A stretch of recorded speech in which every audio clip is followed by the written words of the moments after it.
For close to 3 months now, Darren has been coming to the soup kitchen to learn how to refine his artistic skills through quilting. But it's not the quilting you're used to seeing, and that's exactly what attracted Darren to this new program.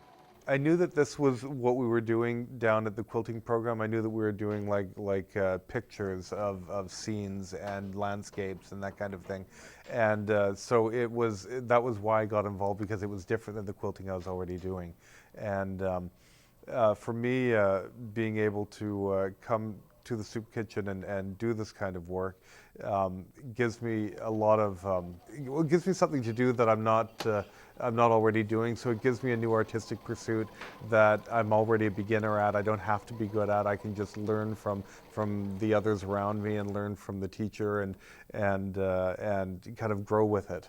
Darren's business slows down during the winter months, and creating artwork like this is exactly the creative outlook he was looking for to occupy his time.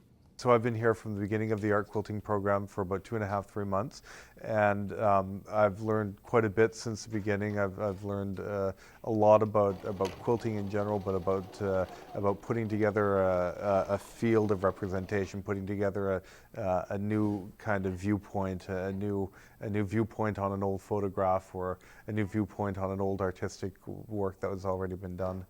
With startup funds donated by the Free Methodist Church, soup kitchen coordinator Callan McGoldrick was able to take one of her passions and turn it into a money-making venture for individuals. Well, I started this program a couple of months ago, and the reason I did is I wanted to explore social enterprise. Could we actually get some people from the soup kitchen to get involved and learn how to make something or do something, and then sell it and earn some money from it for them, and then put money back into the program so others can learn? I'm more of a let's try it and see what happens, as opposed to let's plan it forever. So I just jump in with 2 feet, and sometimes I drown and sometimes I don't. And this is so exciting, and it makes me feel good that I'm able to share, like I've brought my fabrics and my sewing machine, but to share my skills and myself and our place here with so many people, and to just see it grow like this, it's phenomenal. I hope it goes so that we will keep going with the peer teaching, so somebody's learned something, they help with the other people, that they'll be able to earn some money for themselves. A single person on Ontario Works is trying to live on $570 a month. So, I mean, that's ridiculous. So if they can add just a little bit to their income, and they're allowed to make a certain amount of money, and yet they can do it at their own speed. They don't have to be here from 9 to 5 or anything like that. It's a drop-in. So it's really exciting that they could, actually raise their level of living by doing something that they've learned to do. Callan says art quilting is really something anyone can learn, and you don't have to be a great artist. First off, I can't draw a stick man, so you can do it. And that's what I tell everybody here. Yes, you can do it. It might be a simple one, it might be a folk art, and that has its place. It might be more of a fine art. I mean, everything works. People often think my work is a painting if they see it from a distance, and I like to trick them that way. It's a lot of fun.